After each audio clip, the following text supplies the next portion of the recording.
इस बात में कोई दो राय नहीं कि शादी किए बगैर माँ बनने का फैसला किसी भी लड़की के लिए आसान नहीं होता है। एक अकेली माँ का संघर्ष न केवल दुनिया के लिए मज़े लेने वाली चीज़ बन जाती है, बल्कि उसे तरह तरह की बातें भी सहनी पड़ती हैं। इस महिला के साथ भी कुछ ऐसा ही हुआ था, जिसने उन्हें एक बड़ा कदम उठाने पर मजबूर कर दिया।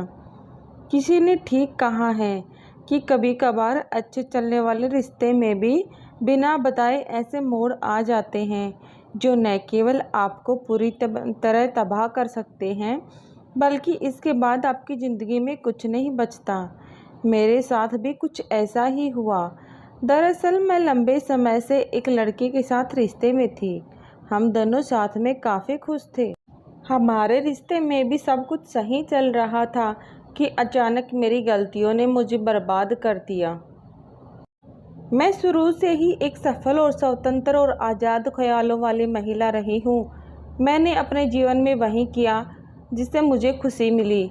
मुझे इस बात से कभी कोई फ़र्क नहीं पड़ा कि लोग मेरे बारे में क्या बोलते हैं। यही एक वजह भी है कि मैं जिस व्यक्ति के साथ रिश्ते में थी, उसके साथ मैं न केवल लिव इन में रही, बल्कि हमने बहुत बार रिलेशन भी बनाई। हम दोनों के बीच सब कुछ परफेक्ट था, लेकिन साल 2019 की क्रिसमस पर मुझे पता चला कि मेरा प्रेमी मुझे धोखा दे रहा है।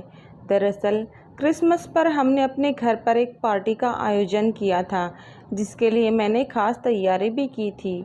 उस रात मैं दावत के लिए घर का कुछ सामान लेने के लिए निकली थी, जहाँ पर मैंने देखा कि मेरा प्रेमी मॉल के उस पार खड़ा है। उसे देखकर ऐसा लग रहा था कि वह किसी का इंतज़ार कर रहा है।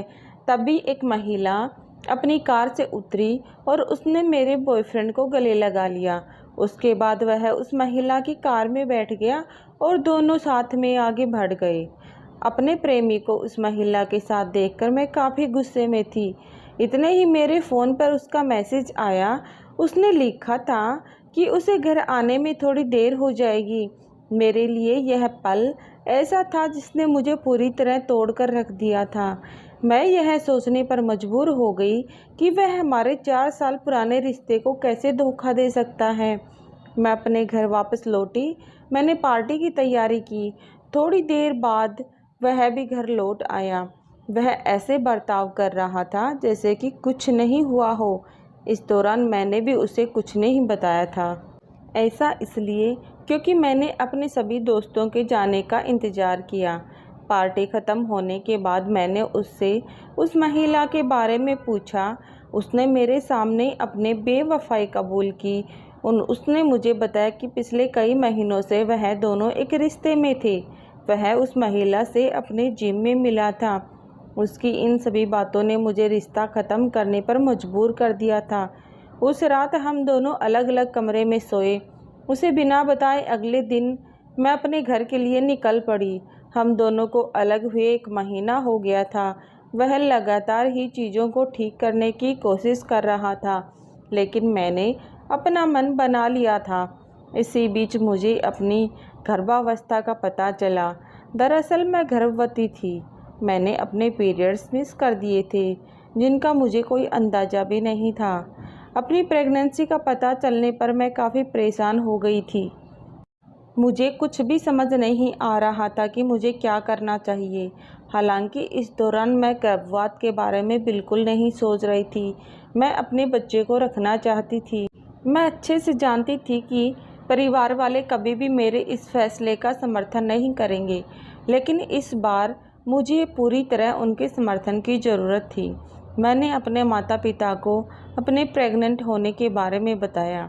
वह मेरी हरकतों से काफ़ी शर्मिंदा थे। तमाम तरह तरह के ताने और उपहास सुनाने के बाद वह इस निर्णय पर आए कि मुझे अपने प्रेमी से ही शादी करनी पड़ेगी, उस लड़के से जिससे महीने भर पहले मैंने ही सारे रिश्ते तोड़ दिए थे। मैं भी अपने किए पर काफ़ी शर्मिंदा थी। मेरे अंदर अपने पेरेंट्स के खिलाफ जाने की बिल्कुल भी हिम्मत नहीं थी। वह मेरी शादी कराने के लिए एकदम दृढ़ थे। उन्होंने उसके माता पिता से मिलने की पूरी व्यवस्था भी बना ली थी। पूरा मामला जानने के बाद मेरा प्रेमी और उसके माता पिता हैरान रह गए। ऐसा इसलिए क्योंकि इसकी खबर मैंने अपने एक्स को भी नहीं दी थी। मुझे अपने पूर्व से शादी करने के लिए मजबूर किया गया, केवल इसलिए क्योंकि मैं गर्भवती थी। हालांकि मैं इस बात को लेकर खुश थी कि मेरे बच्चे को उसके पिता का नाम मिलने जा रहा था, भले ही इसके लिए मुझे अपने पूरे जीवन से समझौता ही क्यों ना करना पड़े। मेरे प्रेगनेंसी का पता चलते ही मेरे एक्स ने मुझसे माफ़ी मांगने के लिए हर संभव प्रयास शुरू कर दिए थे। उसके प्रतिदिन के प्रयासों को देख मैंने उसे माफ़ कर दिया था। इस तथ्य को छिपाने के लिए हमने गुपचुप शादी की जगह एक भव्य विवाह किया था, ताकि किसी को पता न चले कि मैं गर्भवती हूँ। हालांकि मैं अपनी शादी में काफ़ी खुश हूँ। मुझे इस बात की भी खुशी है कि मेरी बेटी को कभी भी मेरे या उसके पिता की गलतियों का सामना नहीं करना पड़ेगा। ऐसा इसलिए क्योंकि अब हम एक साथ हैं, हम सब एक परिवार हैं। दोस्तों, कहानी अच्छी लगी तो कमेंट करके बताना, चैनल को सब्सक्राइब करना। धन्यवाद।